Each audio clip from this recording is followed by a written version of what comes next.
Headlines making the morning news. Daylight double murder in Manchester.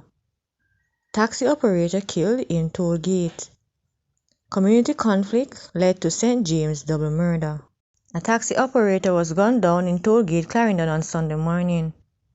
He has been identified as Miguel Thomas of a McGiller's Palm address in the parish. It's reported that about 10:50 a.m. Thomas had just finished washing his car when he was pounced upon by a lone gunman. The gunman opened fire, hitting him in the head and upper body. Thomas died on the spot. Police are probing a shooting death which left 2 men dead and another wounded at a bar in Fine Grass near Cudley, southeastern Manchester on Sunday.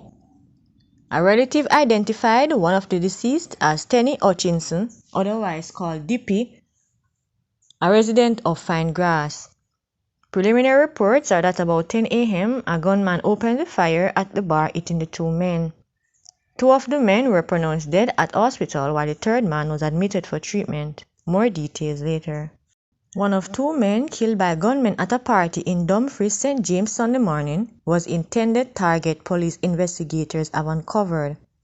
The 2 men have been identified as 33-year-old Adolphus Older, otherwise called Goldball, from Dumfries, and Jevany Gordon, 22, from Johnsey Hill in Salt March, Trelawney.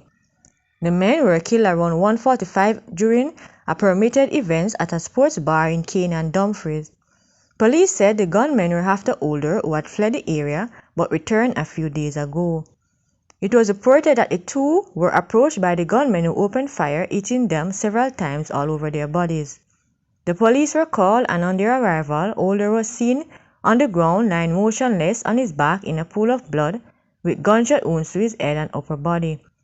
Gordon was transported by residents to the Falmouth Public General Hospital where he was pronounced dead on arrival. Police said initial investigations have indicated that there was an ongoing conflict between family members of Older and other men from the community. Older had reportedly fled the area after an attempt on the life of another man there earlier this year did not bear fruit.